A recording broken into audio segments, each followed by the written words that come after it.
Can we start this video off by just being honest? I just want to be honest with you. Have you ever heard of something you think you understand the definition of what you've heard of, but you really haven't really seen it in action? And when you do, you're like, oh man, that is crazy. That happened to me in this comic. My name is Doran. This is SCM Comics. We're continuing our coverage of Phoenix, number 5.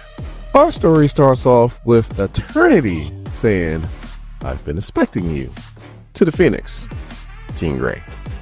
And she's like, Eternity, why are you here? Where's here? I was fighting Gore. And he just goes, oh, he must have killed me. As I was reading, I'm thinking, yep, he clapped them cheeks, and not sexually. So he's like, that's why you're here. And she's like, because I died? And he goes, because you're thinking in terms of living and dying instead of being. So then she's like, all right, you're talking in circles. And then she's like, all right, let me try to think of a way to where I can kind of understand you. And that's kind of the whole point of this whole thing. Attorney's trying to tell her, in a nutshell, that you are not Jean Grey anymore. You are the Phoenix. You are a cosmic entity.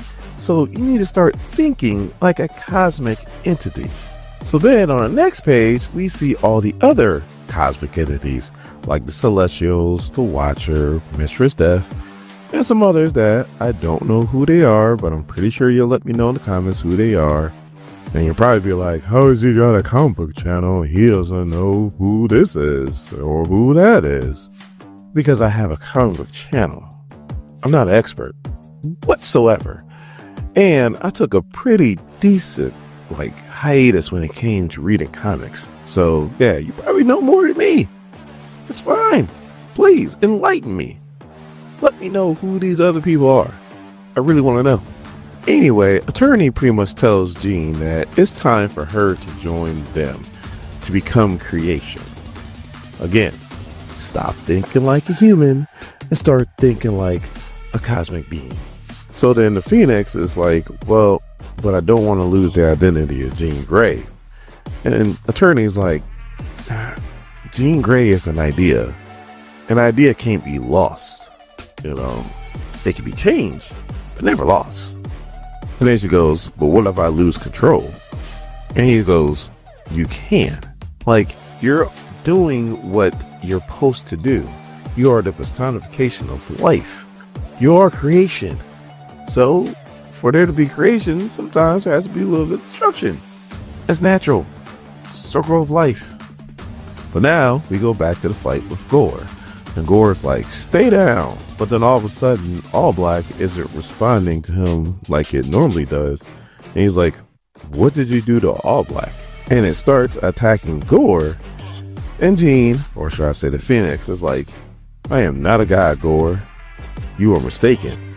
A god has limits. Only in Marvel. Only in Marvel do gods have limits. Like, holy bejesus. The whole term god means you have no limits. You can do whatever you want. But not in Marvel. No, not at all. I mean, you couldn't be even arrogant and talking like, oh, I'm a god. And they're like, really?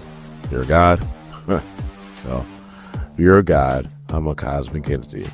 Boom. I'm above you. Take that. So now All Black is pretty much engulfing Gore. And he's just screaming, no, no. So then she's like, you cause so much pain.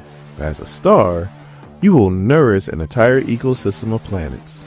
Let's turn Gore into a star. I don't know how I feel about that. We're going to have to put a pin in that one and get back to it eventually. But yeah, I don't know how I feel about one of the baddest villains that ever was created by Marvel. It's now a star. Like, how do you come back from being a star? I know it's comics, still figures out something that either makes sense or won't make sense. But hey, eventually you'll bring him back from being a star. Don't know how, but they will. So then we cut back to the Galactic Council, and most of them are freaking out like I was. Like, The crocodile, dinosaur, alien, I know I should know their names, but I don't right now, and I'm just trying to tell the story. They're freaking out like me. They're like, she turned Gore into a star.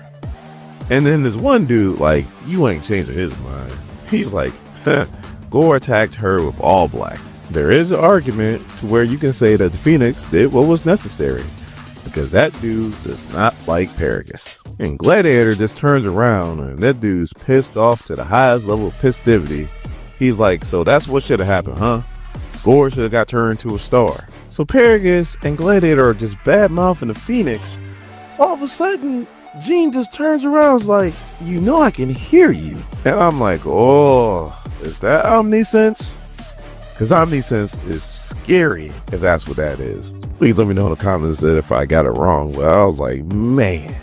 Like, you hear people say, oh, they got omniscience or omnipresence and so on and so forth. But if she can pretty much be anywhere in the universe and she knows what the hell is being said about her and she can talk to you when you can possibly put her hands on you, yeah, that's scary. But to Gladiator's credit, that dude stayed 10 toes down.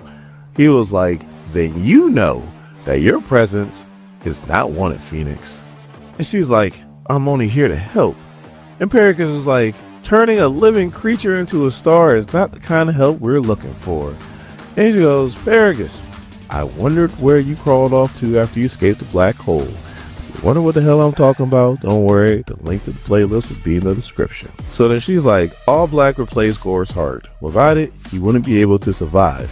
But I couldn't allow him to maintain that dangerous weapon. So at least now, something will come from his death. But when I find you, Perrikus, and all of a sudden Gladiator does a Superman impression and destroys the whatever that globe was that was protecting everything with his heat vision, he's like, enough. The Phoenix is coming. And all I'm thinking to myself is, what you gonna do about it?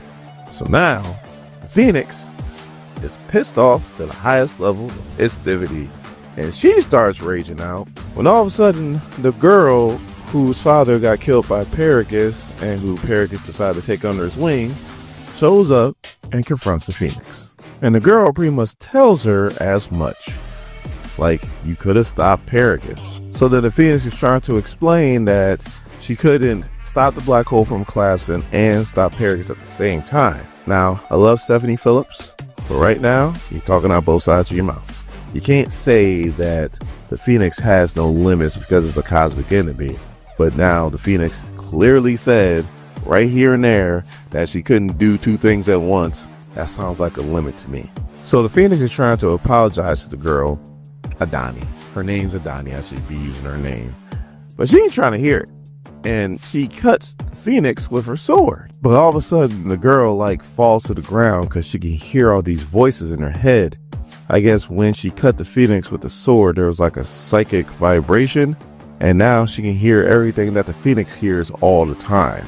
And that's people asking for help. And it's overwhelming the girl. But Phoenix finally goes to her and helps her out. I guess used her power to shut off the psychic vibration. So then Donnie's like, you were in my head. And the Phoenix is like, well, I had to put up a psychic barrier. Otherwise the voices would have killed you. And then the girl's like, I will kill you, Phoenix. All I'm thinking to myself is, you couldn't handle a few voices in your head.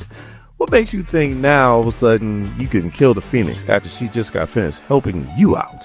But then you got Perrikus talking to the Galactic Council, and he's like, it's true, I'm your only hope. I promise you a solution to the Phoenix problem, and I will deal with the Phoenix.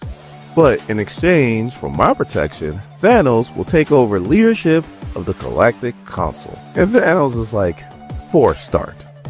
Then I'll decide on what to do with the rest of my galaxy. So to deal with the Phoenix, you bring in Thanos. Now, am I surprised? Of course not, because we just had the Cold City in here, so you know Thanos was going to appear sooner or later. But man, that is not the solution. And my comic knowledge is limited, but I have a direct argument before we even get into the next issue. It is well known that Thanos fought Odin, and he fought him hard, but he didn't beat Odin. Odin's a god.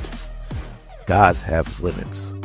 So how the hell is Thanos going to handle the Phoenix if he can't handle Odin? Guess we'll find out.